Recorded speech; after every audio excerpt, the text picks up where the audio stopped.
received a lot of questions about mask mandates, and they vary widely.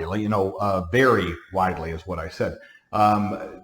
To where parents are asking whether you can write it into the child's IEP, to where somebody working with their child has to be masked or vaccinated, to the other end, to where my child can't wear a mask and they can't be denied entrance, and where in a given state this school says it's up to you, it's an option, and this one is mandating masks for participation. Where's the guidance? And I'm going to tell you, there is no guidance. It's going to vary widely state to state. You're going to have to check on your state. I will tell you this, in our world of red and blue states, blue being Democrat controlled and red being Republican controlled, this virus has been incredibly politicized to the point where you have inconsistent policies, and you go, well, why can't the federal government mandate it? The federal government couldn't mandate it under Trump any more than they can under Biden. This is a national health emergency. And even though it says national emergency, even though the federal government can say it's a national health emergency, this is a state issue because the states have police powers. Federal government, by our Constitution, does not have that kind of police power. So therefore, it falls to the states to do the response. And within the state, depending on all these different factors with regards to local rule and home rule, where, let's say, for example, in Alabama, there's limited home rule. In other states, mostly on the west, in the West, there's more of a home rule allowance, if you want to say. So it depends so widely on just our civics and how our government was created, that there is no consistent policy. So it is possible, for example, to be in Alabama and have your school say it's optional. If you feel comfortable wearing a mask, you can wear a mask, as far as your children. And there are other school systems that, like Auburn City Schools and Huntsville, for example, those are the two I know about right now, that have said, we're having a mask mandate. And then if you look at those individual cities, they tend to be leaning, or they are blue with regards to who controls those municipalities, and therefore some of the school boards. That's what I'm saying. The highly politicized virus, I wish it wasn't. It is. I'm sorry. Can't do anything about that. So therefore, it's almost impossible for you as a parent to do any kind of planning. And is it fair? No, it's not fair. Is it discriminatory? Absolutely, it could be. But at the same time, you can't look at what other people are doing. You have to look at what's going on in your own city, your own community, and your own local school board, because they're allowed to create their own policies. So an example I want to give of a city that varies widely in its response is I found these two examples in Tulsa, Oklahoma. Tulsa Public Schools, which is going to be more blue, with regards to its, I'm not going to say affiliation, but in how it does things.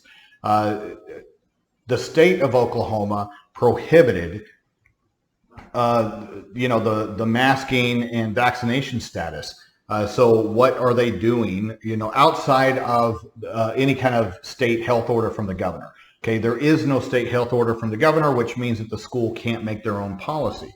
And so what did Tulsa do instead? Tulsa Public Schools instead says our expectation is that every adult and student, regardless of age, wears a mask at all times, indoors and outdoors. Now, that's a clever way to word this, and it makes it sound as though it's official, and it makes it scary, and the words were chosen very specifically for the purposes. I think that there's probably going to be a lot of abuse with this policy. And the reason being is that everybody has little tyrants running around everywhere. And those little tyrants love power.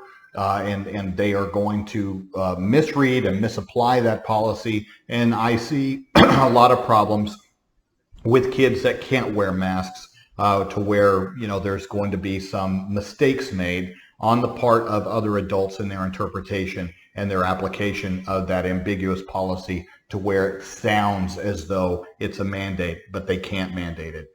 Interesting, huh? But then as far as public buses or public school buses, they're claiming that it's a public conveyance, thus following under President Biden's executive orders for public transportation, that, you know, the federal government can sit there and dictate, and they're saying that you have to wear a mask on all Tulsa public school buses. So a clever way around the state law by declaring that your public school buses that you own are somehow public conveyances that fall under President Biden's federal orders. I don't necessarily agree that that is the case, but we're going to look at a different policy, and this is from neighboring Jenks.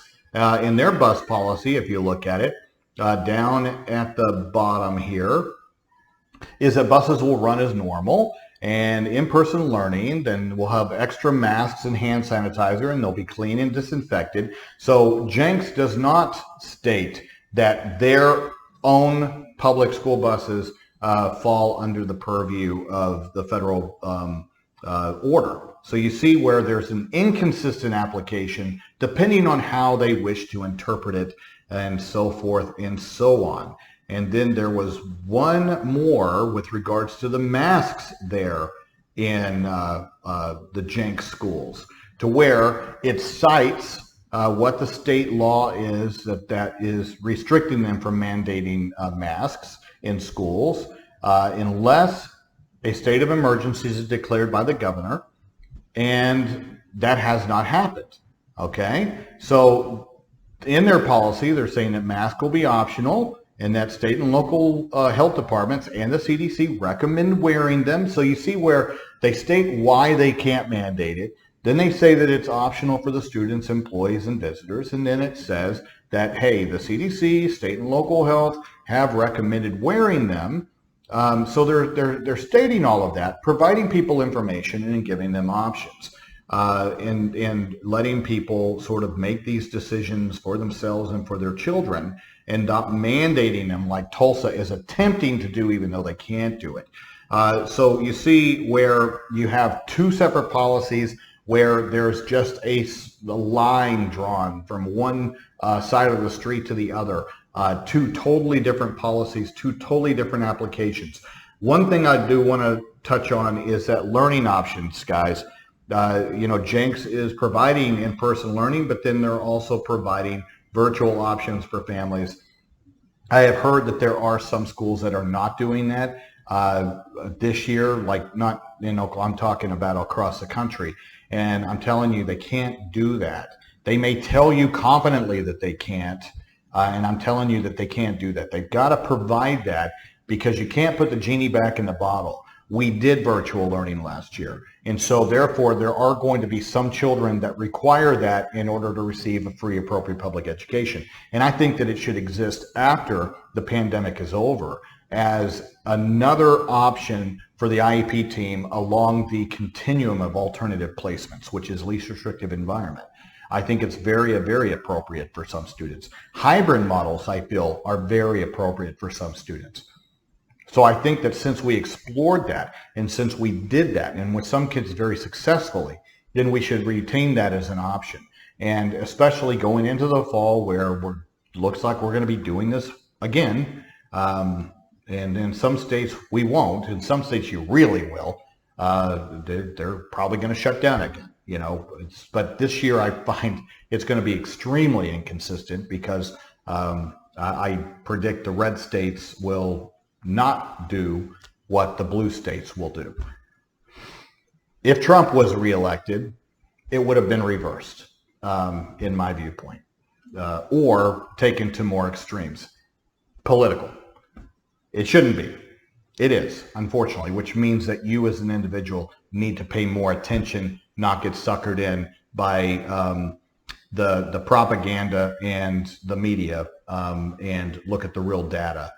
Look at the data coming out of other countries. Israel, for example, Iceland. Look what's going on there. And then you'll find out that what's going on in those countries is disputing the narrative being put out there by the current administration and also the media. So be very, very, very, very mindful about that, so that you can make a decision for your family that's right for your family. And once again, guys, I am not about mandates. I'm not. I'm a civil rights attorney. So please understand that. I am for body autonomy.